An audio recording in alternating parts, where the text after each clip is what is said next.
If you're stranded beside the road with your vehicle, or your car is still sitting in the driveway and it won't start, we know how frustrating it can be. You probably have a few questions running through your mind and you're looking for answers. Let's see if we can help.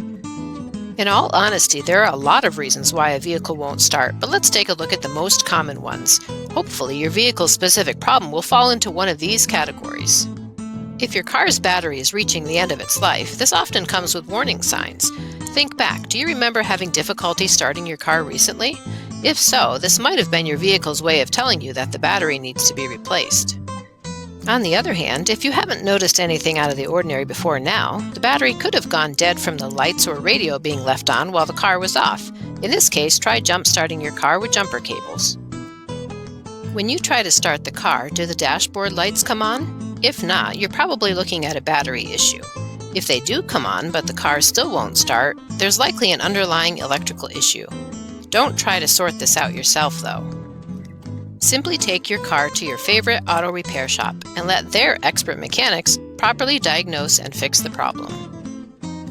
Now, you may not have seen this one coming, but if you've ruled out a battery problem, a bad starter or ignition switch might be your next best guess. Unless you're a mechanic with spare parts sitting around your garage, though, you'll want to get your vehicle to the repair shop to get this fixed. Unfortunately, this probably means you need a tow truck to get you there.